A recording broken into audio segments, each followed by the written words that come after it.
आपने देखा होगा कि जब श्रीलंका में जाने के लिए सेतुबंध रामेश्वरम का निर्माण हो रहा था तो सारे ब्रदर पत्थर उठाकर ला रहे थे और नल नील उसको हाथ से छू रहे थे और वो पानी में तैरने लगते थे। उसी बीच एक गिलहरी वो पानी में जाके डुबकी लगाती थी और रेत में लोट-पोट होती थी और पत्थरों के बीच में जाके झाड़ देती थी, जिससे वो जो उस दरार रह गई है वो पूरी हो जाए। भगवान राम ये सब देख रहे थे। जब लंका विजय करके लौटे तो सबको उन्होंने सम्मानित किया, हनुमान जी को, सुग्रीव जी को, अंगद जी को, सभी को, नल नील को। उसके बाद बोला भी एक चीज रह गई है। गिलहरी कोने से बैठी देख रही थी, बोले इधर आओ। गिलहरी आई तो उसकी पीठ पर आशीर्वाद का हाथ फेरा, जो उंगलियों के निशान आज तक है। हम चाहते हैं कि महाराज हमारी पीठ पर उस आशीर्वाद का हाथ फेरे, जिससे उंगलियों के निशान आजीवन रहे। और हमारे साथ हम अनुरोध करते हैं कि माणा हमें लेकर के जाए, हम आपके नेतृत्व में माणा चलेंगे। बहुत सुंदर भाव आपने व्यक्त किया, बहुत सुंदर। आपके इस भाव के लिए पुनः आपका अभिनंदन है। दो विषय संक्षेप में हम जरूर बताना चाहेंगे जो ज्योतिर्मठ की ओर से किया जा रहा है या किया जाने वाला है। एक तो ज्योतिर्मठ की ओर से पूज्य शंकराचार्य जी महाराज ने लगभग पिछले 1.5 वर्ष पूर्व ये घोषणा की थी कि ज्योतिर्मठ क्षेत्र के निवासियों के लिए एक निःशुल्क अस्पताल वो बनाएंगे 100 बिस्तर का, जिसका कार्य अभी गतिमान है।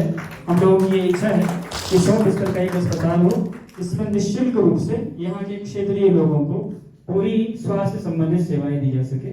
दूसरा एक महत्वपूर्ण कार्य जिसको आप कह सकते हैं कि वो युग परिवर्तनकारी कार्य होगा, अभी तो समझ में नहीं आएगा, लेकिन उसके परिणाम लगभग 15-20 वर्ष बाद देखने को मिलेंगे, वो है गुरुकुल का। वो गुरुकुल का कॉन्सेप्ट ये है पूज्य महाराज ऋषि का, जिसका नाम है जगत गुरुकुलम। ये हमारा नाम है हमारे विद्यालय का। इसमें 3 स्तर हैं। एक स्तर है जिला का, तो हमारे पूज्य शंकराचार्य जी महाराज की योजना है कि हर जिले में एक जगत गुरुकुलम की शाखा होगी, जिसमें 108 बच्चे पढ़ेंगे निःशुल्क रूप से। उनसे 1 रुपया भी नहीं लिया जाएगा। हमारे यहाँ विद्यालय में ये परंपरा है कि जब बच्चे हम प्रवेश लेते हैं तो कॉपी पे प्रवेश लेते हैं, मतलब कुछ नहीं, केवल मर्यादा के दृष्टिकोण से वस्त्र रहता है। जाते समय जब दीक्षांत होता है तो उसको हम पेटी भर करके उसको भेजते हैं, मतलब संपन्न बना के हम भेजते हैं। तो हर जिले में एक गुरुकुल होगा जिसमें 108 बच्चे होंगे। ये एक स्तर हो गया पूरे देश के। फिर दूसरा स्तर हो गया राज्य का स्तर। आगे राज्य के स्तर में राज्य का स्तर यह है कि हर राज्य में एक गुरुकुल ऐसा होगा हमारा, जिसमें 1008 बच्चे पढ़ेंगे निःशुल्क हर राज्य में। ये दूसरा स्तर। तीसरा जो महत्वपूर्ण स्तर है वो केंद्रीय स्तर होगा कि एक देश में एक गुरुकुल होगा। एक वो काशी में हम लोग बना रहे हैं, क्योंकि काशी हम लोगों का मूल स्थान है और समस्त विद्याओं की राजधानी काशी को कही जाती है, जहां पर 10,000 बच्चे एक साथ रह करके अध्ययन करेंगे। तो ये 3 स्तर का गुरुकुल देश में हम लोग बना रहे हैं। गुरुकुल शिक्षा भारतीय मूल शिक्षा है। आज यदि हमको बड़ा आदमी बनना है, मान लीजिए डीएम बनना है या जज बनना है, तो बचपन से हमारे माता पिता को, या अच्छा डॉक्टर बनना है तो बचपन से माता पिता को अलग क्लास में भेजना होगा, बहुत सारा पैसा खर्च करना होगा, तब जाकर के हम या तो एमबीबीएस डॉक्टर बन पाएंगे, या अच्छे जज बन पाएंगे, या अच्छे अधिकारी बन पाएंगे। मतलब शिक्षा में जब तक धन आप खर्च नहीं करेंगे पर्याप्त, तब तक उसका अच्छा परिणाम आपको नहीं मिलेगा। आज की शिक्षा में प्राचीन शिक्षा का उदाहरण, 2 उदाहरण महत्वपूर्ण हैं जो आपको बताएं। प्राचीन शिक्षा में अर्थ लेकर के पैसा पढ़ाने की व्यवस्था थी ही नहीं, उन्हें पैसा लेकर के अध्ययन नहीं कराया जाता था। इसीलिए भगवान श्री कृष्ण भी उसी गुरुकुल में पढ़ते थे, महर्षि सांदीपनि के यहाँ, जो कि नंद के बेटे थे। नंद का मतलब हमारे यहाँ वो होता है जो सबसे बड़ा राजा हो, जिसके यहाँ 9 लाख गाय हो, उसको नंद कहा जाता है। तो नंद बाबा के यहाँ 9 लाख गायें थी, मतलब वो बहुत बड़े धन संपन्न व्यक्ति थे। उनके पुत्र के रूप में भगवान कृष्ण भी पढ़े, और फिर वसुदेव जी के पुत्र मथुरा नरेश महर्षि सांदीपनि के यहाँ पढ़े, और सुदामा जी भी उनके यहाँ पढ़े। सुदामा जी की आर्थिक स्थिति को के विषय में आप जानते हैं, वो तो जो गरीब लोग हैं उनके तो रोल मॉडल है, एक तरह से समझ लीजिए। सुदामा का मतलब ही समझ में आता है कि साहब ऐसा व्यक्ति जिसके पास आर्थिक स्थिति एकदम निपन्न है। तो गुरुकुल शिक्षा पद्धति ये है, जिसमें सर्वाधिक संपन्न परिवार का बेटा भी पढ़ता है और एकदम विपन्न आर्थिक रूप से जो है उस परिवार का बेटा भी पढ़ता है। परिणाम, सबके अंदर चरित्र का विकास होता है, सबके अंदर संवेदनाओं का विकास होता है। दूसरा उदाहरण, चक्रवर्ती सम्राट महाराज दशरथ, उससे बड़ा चक्रवर्ती सम्राट तो कोई था नहीं। वो तो सप्तद्वीपा वसुंधरा, जो 7 जितने भी माने चक्रवर्ती का मतलब जितनी भी धरा है सबके राजा थे महाराज दशरथ। और उनके पुत्र को भी जब पढ़ने का समय आया तो कहाँ भेजा गया?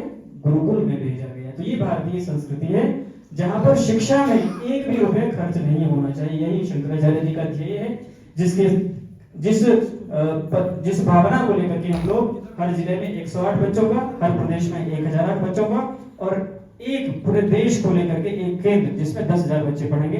तो ये दो महत्वपूर्ण कार्य है, जिसमें से अस्पताल का काम कुछ दिन में हम लोग जोशीमठ के क्षेत्र में शुरू करेंगे और जब अस्पताल हमारा चलने लगेगा तो फिर विद्यालय का काम यहाँ भी हम लोग शुरू करेंगे ताकि यहाँ के बच्चों को निःशुल्क रूप से मठ की तरफ से काम किया। तो ये दोनों सेवाओं के विषय में आपको हमने बता दिया। बाकी ज्योतिर्मठ और आप सब निश्चित रूप से सुविज्ञ पत्रकार हैं। एक सामान्य व्यक्ति और एक विशिष्ट व्यक्ति, दोनों में अंतर होता है। अपने यहाँ धर्मशास्त्र में एक श्लोक बताया गया है, अज्ञः सुखम आराध्यः। अज्ञ का मतलब होता है जिसको कुछ ना पता हो, जैसे बच्चा। जो अज्ञ है उसको आप प्रेम से जो भी बताना चाहे बताएंगे, बेटा ऐसे चलना है तो वो ऐसे चलने लगेगा। बता देंगे बेटा ये अ है, ये क है, वो उसको समझ लेगा। अज्ञः सुखम आराध्यः सुखतरम आराध्यते विशेषज्ञ। जैसे कोई कानून का विद्यार्थी है तो कानून की भाषा उसको समझ में आएगी, तो जो विशेषज्ञ है उसको वो भाषा और अच्छे से समझ में आती है। तीसरी श्रेणी एक है कि ज्ञान लभ दुर्विदग्धम ब्रह्मा पितम नरम नरंजयति। मतलब कुछ ऐसे भी लोग हैं जो ना तो अज्ञ हैं ना विशेषज्ञ हैं, वो मध्य की श्रेणी में हैं और उनको समझाना बहुत कठिन होता है। तो हम यहाँ पे इस श्लोक का उदाहरण इसलिए दे रहे हैं कि आप सब अज्ञ नहीं है, आप सब विशेषज्ञ हैं। तो आप विशेषज्ञ होने के कारण आप कम बात को बहुत अच्छे से विस्तार से फैलाते हैं। जैसे यज्ञ कुंड में कोई शाकल ले डाले तो वो धुआं निकल के समस्त ब्रह्मांड में व्याप्त हो जाता है। वैसे पत्रकार बंधु हैं जिनमें थोड़ी सी बात बताई जाए समस्त ब्रह्मांड में उसको अच्छे रूप में फैला देते हैं। आप सबका पुनः शंकराचार्य जी महाराज के इस मठ में हार्दिक स्वागत है, अभिनंदन है। आपके आतिथ्य में बहुत सारी त्रुटियां हुई होंगी, उसके लिए हम खेद प्रकट करते हैं। जय विद्या विशाल।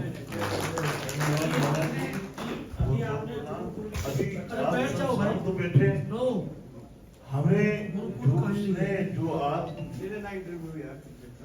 सम्मान हमें यहाँ से प्राप्त हुआ है, हमारे